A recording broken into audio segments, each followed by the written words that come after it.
고난당한다라는 말과 고통당한다라는 말은 같은 말일까요? 틀린 말일까요? 틀리다기보다는 다른 말일까요? 뭐 어떻게 보면 뭐 같은 개념일 수도 있는데 성경적인 개념으로 보면 좀 다른 말이라고 볼 수 있습니다. 고난은 믿음 때문에 당하는 어려움을 말해요.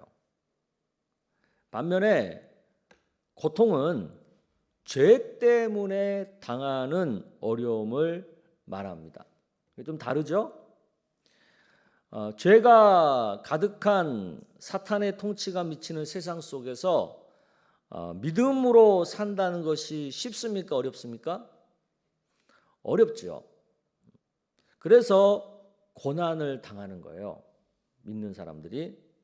이 고난 때문에 도중에 믿음을 포기하는 그런 사람이 있죠.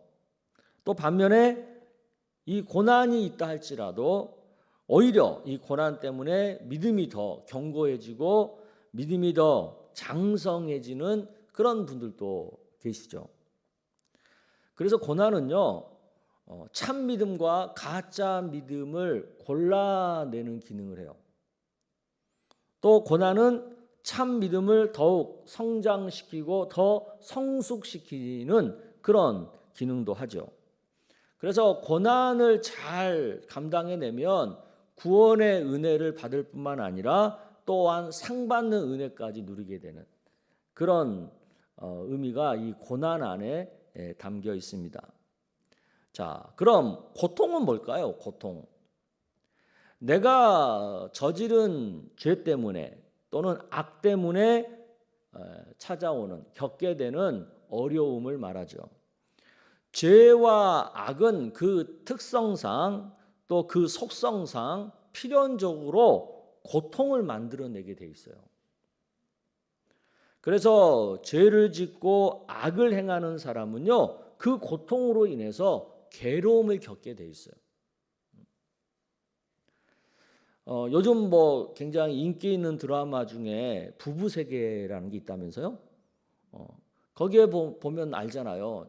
죄 지으니까 잘못하니까 그걸로 인해서 만들어지는 고통으로 인해 서로 부부간에 고통을 겪잖아요. 어려움을 겪잖아요. 그런데 이렇게 만들어진 고통이요, 그 죄를 억제하고 그 악을 억제하는 효과가 있어요. 사람들이 이 고통을 겪다 보니까 이 고통으로 인해서 어려움과 여러 가지 아픈 것들을 겪다 보니까 더 큰 죄, 더 큰 악을 행하지 않게 되는 거예요. 괴로우니까. 그리고 때로는 이 고통 때문에, 이 어려움 때문에 하나님께 돌아와서 회개하고 하나님을 믿게 되는 그런 역사가 일어나기도 하죠. 하지만 어떤 사람은 고통을 당하면서도 계속해서 죄와 악을 고집하는 사람이 있어요. 왜 그럴까요? 성경은 그 이유를 다음과 같이 말씀합니다. 로마서 2장 4절에서 5절까지 말씀을 여러분 한번 읽어보시겠습니다. 시작. 혹 내가 하나님의 인자하심이 너를 인도하여 회개하게 하심을 알지 못하여 그의 인자하심과 용납하심과 길이 참으심이 풍성함을 멸시하느냐. 다만 내 고집과 회개하지 아니한 마음을 따라 진노의 날 곧 하나님의 의로우신 심판이 나타나는 그날에 임할 진노를 내게 쌓는도다. 무슨 얘기입니까? 회개하기를 바라시는 하나님의 뜻을 알지 못하고 그뿐만 아니라 더 나아가서는 그런 하나님의 뜻을 멸시하기 때문에 그들은 끝까지 죄를 고집하고 악을 고집한다는 거죠. 그러면 왜 이들이 하나님의 이런 마음, 하나님의 이런 뜻을 멸시할까요? 굳이 멸시하는 자리까지는 갈 필요가 없는 거 아니에요? 그런데도 왜 굳이 멸시하는 데까지 이들이 나아갈까요? 로마서 1장에 보면 그 이유를 한 3가지 정도로 표현을 합니다. 로마서 1장 24절에 보면 그러므로 하나님께서 그들을 마음에 정욕된 정욕대로 더러움에 내버려 두사, 이런 표현이 있어요. 그러니까 마음의 정욕이 더러워져 있는 거죠. 또 로마서 1장 26절에 보면 이 때문에 하나님께서 그들을 부끄러운 욕심에 내버려 두셨다는 거예요. 부끄러운 욕심이 있다는 거죠. 또 로마서 1장 28절은 또한 그들이 마음에 하나님 두기를 싫어하며 하나님께서 그들을 그 상실한 마음대로 내버려 두었다는 거예요. 그러니까 이유가 뭐예요? 세 가지예요. 첫째는 이런 사람들의 마음은요, 정욕에 빠져가지고 더러워져 있어요.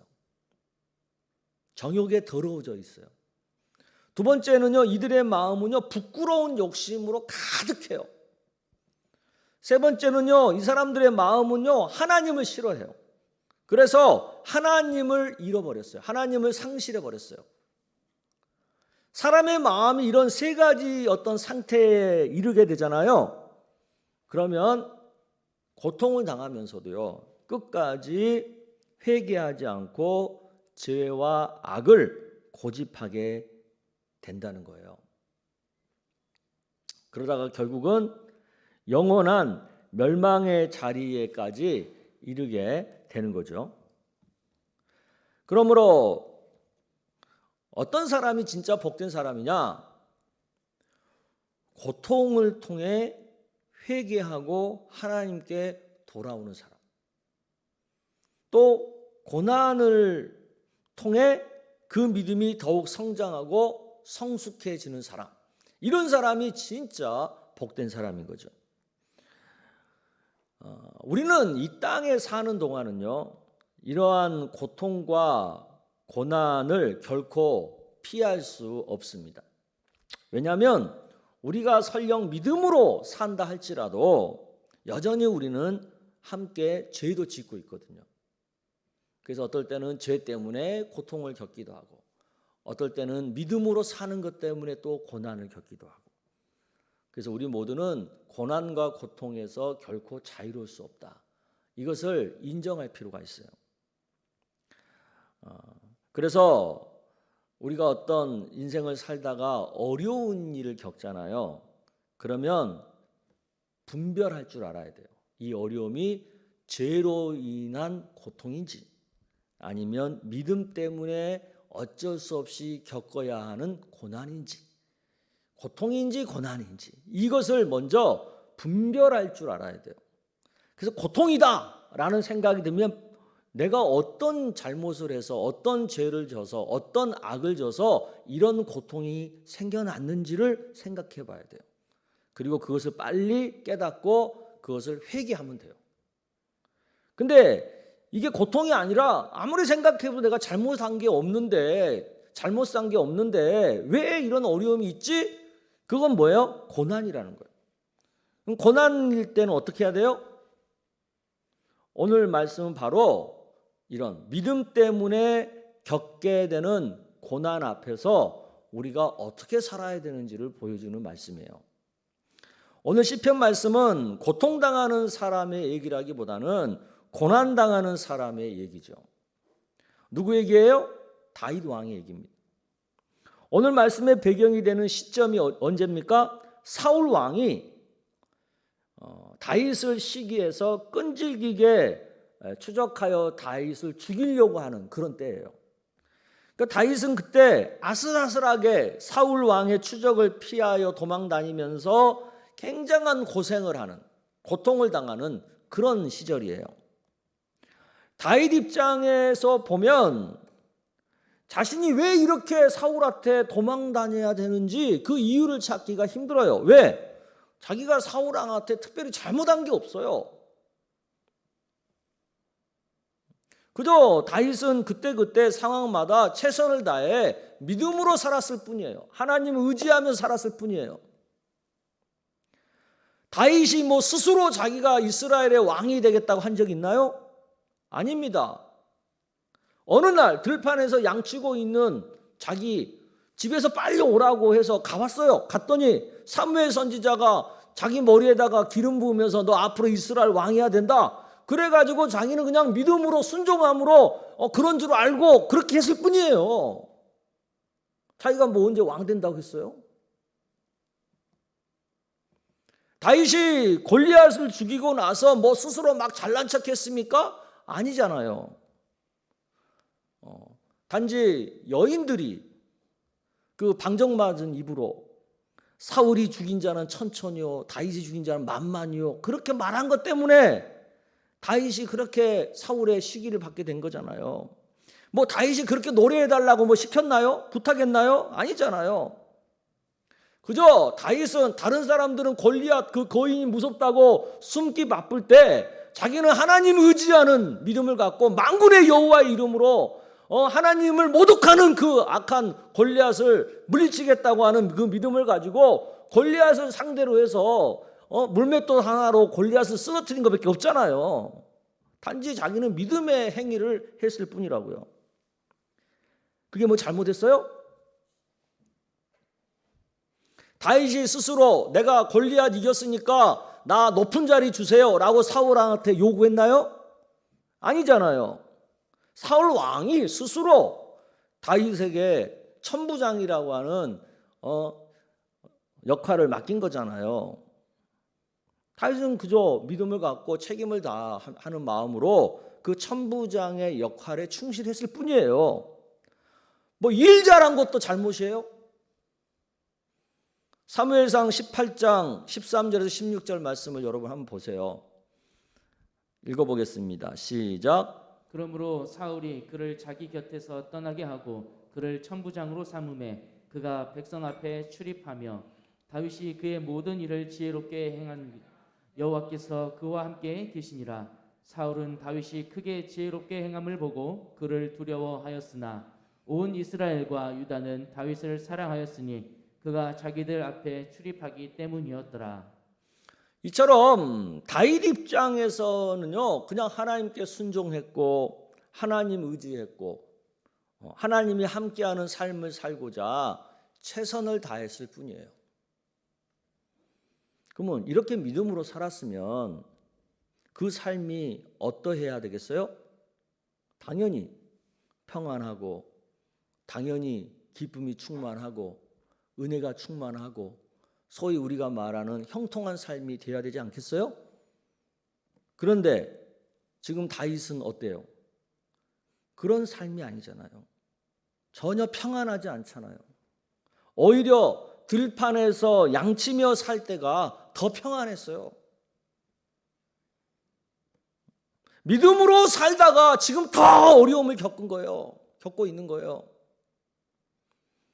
이럴 때 우리는 어떻게 해야 합니까? 믿음으로 사는데도 평안하기는커녕 더 어려워지는 이 삶을 우리는 어떻게 받아들여야 합니까?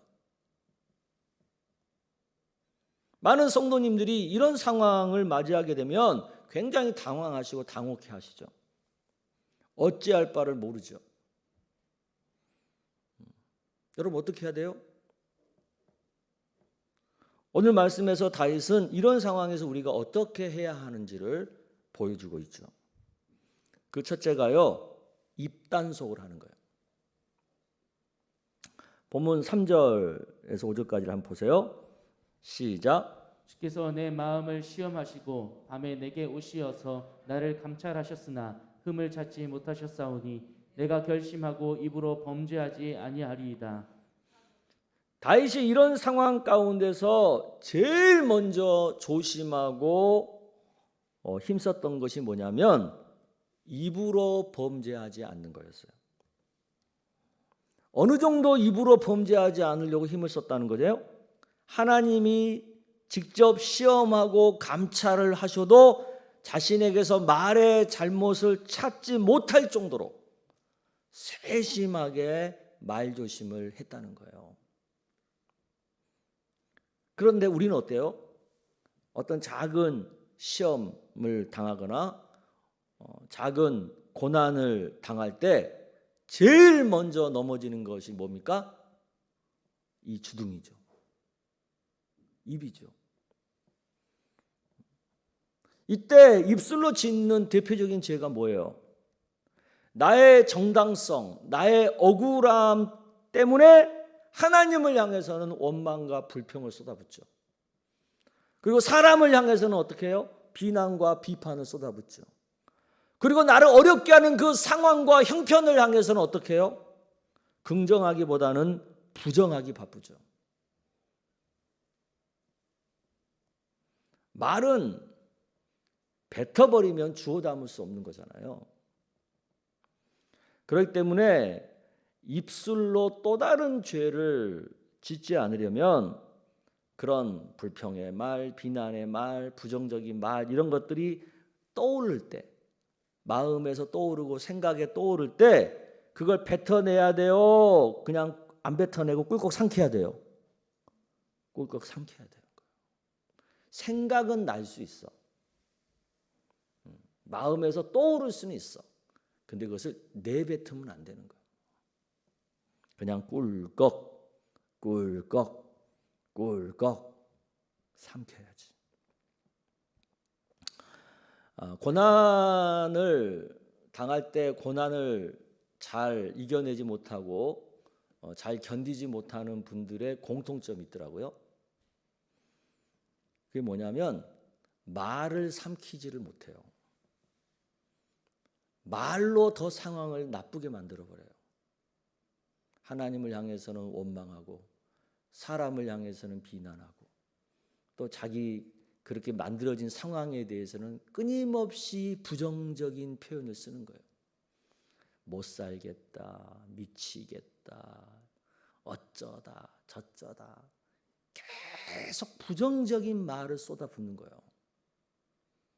그러니까 상황은 더 나빠지는 거지. 차라리 좋은 말 못할 것 같으면 침묵이 나아요. 아예 말을 안 하는 게 나아요. 따라서 해봅시다. 고난당할 때 입 조심합시다. 입 조심해야 돼요. 두 번째는 하나님 말씀을 기준으로 판단하라는 거예요. 4절 말씀을 여러분 읽어보겠습니다. 4절 5절 시작. 사람의 행사로 논하면 나는 주의 입술의 말씀을 따라 스스로 삼가서 포악한 자의 길을 가지 아니하였사오며 나의 걸음이 주의 길을 굳게 지키고 실족하지 아니하였나이다.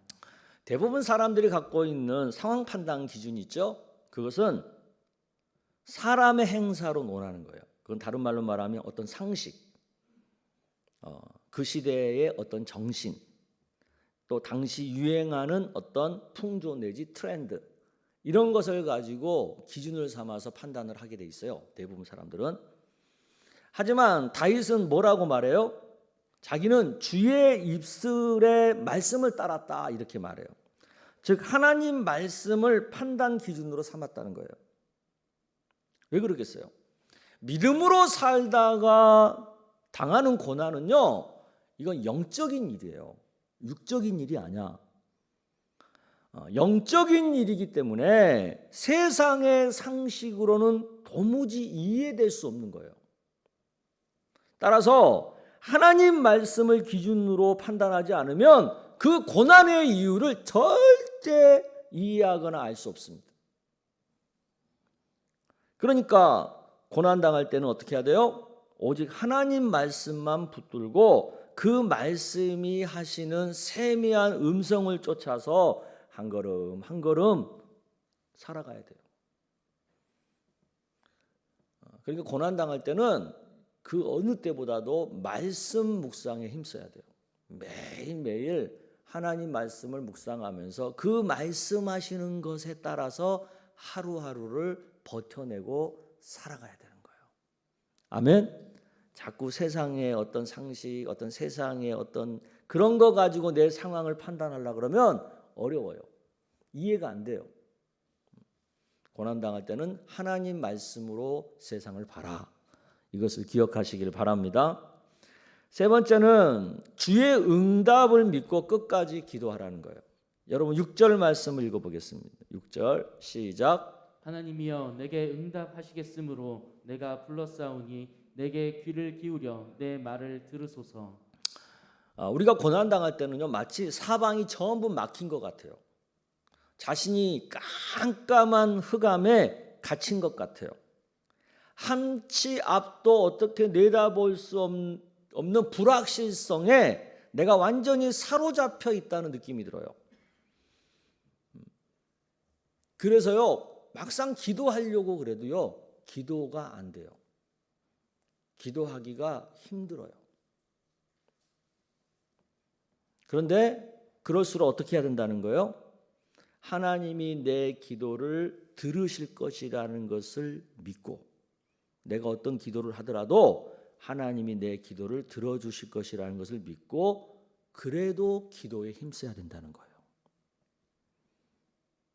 고난당할 때 하는 기도는 마치 어떤 기분이냐면요, 농부가 완전히 가뭄에 논바닥이 쫙쫙 갈라져 있는데도 그 위에 씨 뿌리는 것과 같은 기분이에요. 이 메마른 땅에 씨를 뿌려봤자 과연 싹이나 나겠어? 하는 그런 생각이 드는 그런 기분이에요. 내가 이런 상황 속에서 내가 기도한다고 하나님이 과연 응답이나 하시겠어? 내 기도를 들어주시겠어? 하는 그런 기분에 사로잡혀 있는 거예요. 왜 이런 기분에 사로잡혀요? 여러분 생각해 보세요. 지금까지 내가 믿음으로 살았잖아요. 나름 최선을 다해 믿음 지키고 믿음대로 하나님 순종하며 살았잖아요. 그럼에도 지금 이런 어려움이 찾아온 거잖아요. 믿음으로 내가 잘 살지 못해서 이 어려움을 당했다면 차라리요, 답이 보여요. 이제라도 내가 믿음으로 살면 좋아지겠다 하는 어떤 예상이 가능하다고. 그런데 지금은 그게 아니잖아요. 내가 믿음으로 살았는데도 어려움이 있잖아요. 그러니 어떻게? 기도하기가 어렵죠. 내가 믿음으로 이렇게 살았는데도 안 되는데, 어려운데 기도한다고 뭐 되겠어? 이런 생각이 안 들겠어요? 여러분 들어요, 안 들어요? 여러분들은 그런 생각이 안 드는구나. 그런 생각이 들어요, 사람이라면. 그럼에도 기도하라는 거죠. 왜 그러겠어요? 지금부터 제가 하는 얘기를 잘 들으세요. 왜 그러겠어요? 고난의 이유가 뭡니까? 하나님이 나에게 이 고난을 허락하신 이유가 뭐겠어요? 첫째는 내 믿음에 대한 테스트예요. 내가 갖고 있는 믿음이 참 믿음인지 가짜 믿음인지를 고난을 통해서 하나님이 테스트하시는 거예요. 두 번째, 하나님이 우리에게 고난을 허락하신 이유가 뭐겠어요? 내 이 믿음을 더 큰 믿음으로, 더 성숙한 믿음으로 키워주시기 위해서 그런 거예요. 아멘? 그러니까 어떻게 해야 되겠어요? 아무리 어려워도, 아무리 메마른 땅에 씨 뿌리는 것 같은 기분이 들어도 하나님의 응답을 믿고 끝까지 기도해야 되는 거죠. 아멘? 그래야 그 고난을 통과할 수 있는 거예요. 다윗은 이 기도를 얼마나 오래 했습니까? 사무엘하 5장 4절에서 5절 말씀을 보겠습니다. 한번 읽어보세요. 시작. 다윗이 나이가 30세에 왕 위에 올라 40년 동안 다스렸을 때 헤브론에서 7년 6개월 동안 유다를 다스렸고 예루살렘에서 33년 동안 온 이스라엘과 유다를 다스렸더라. 다윗이 30세의 왕이래요. 그러면 다윗이 왕으로 기름 부음 받은 때는 몇 살 정도 될 것 같아요?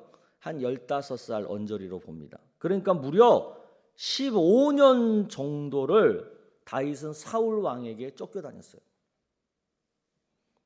왕이 되고 나서도요, 사울의 잔당들을 다 물리치고 이스라엘 전체의 왕이 되기까지는 무려 7년 6개월이나 또 걸렸어요.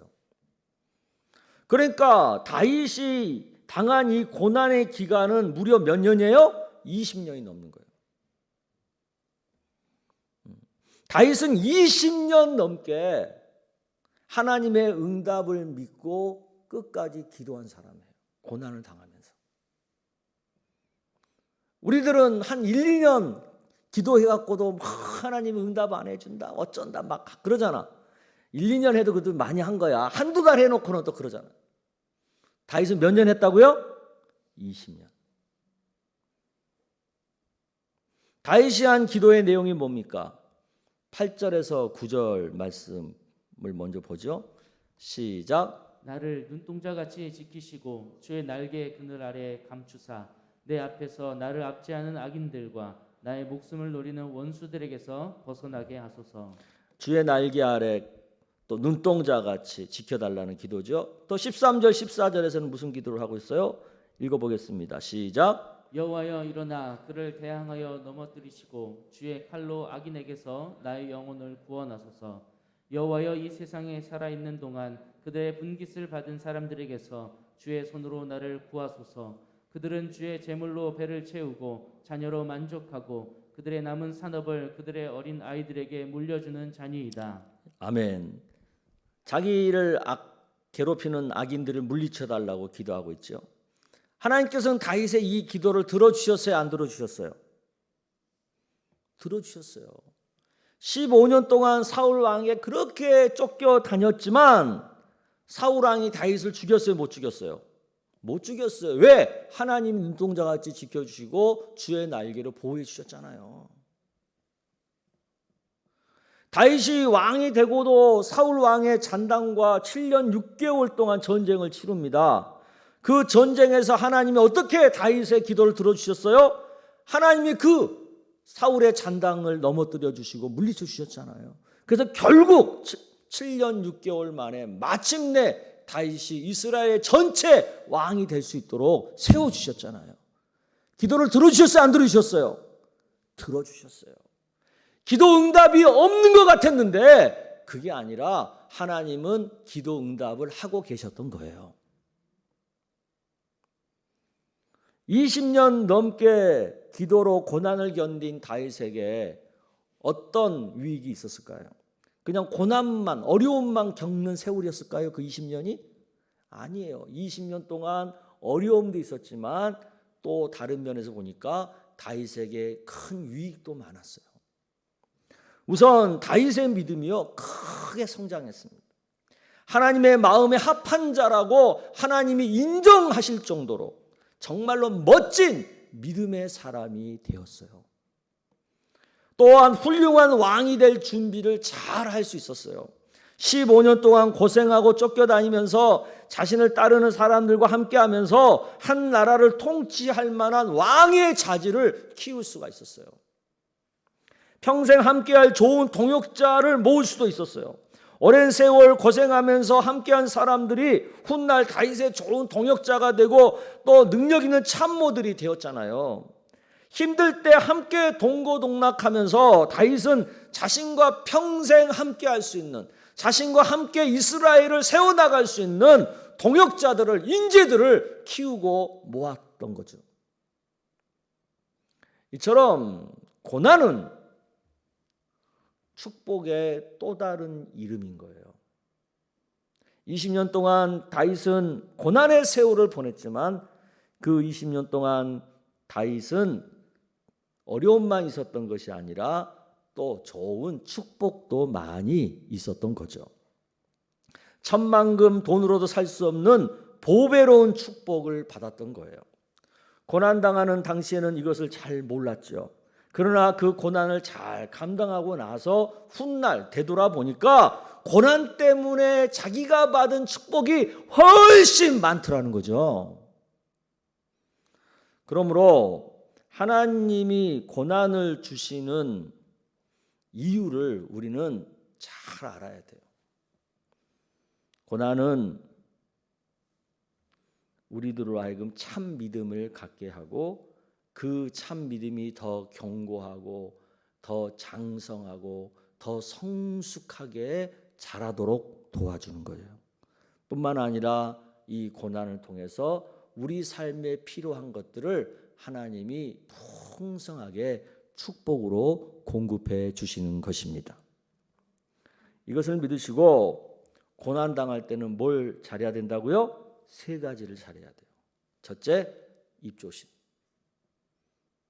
둘째, 하나님 말씀 따라 사는 것.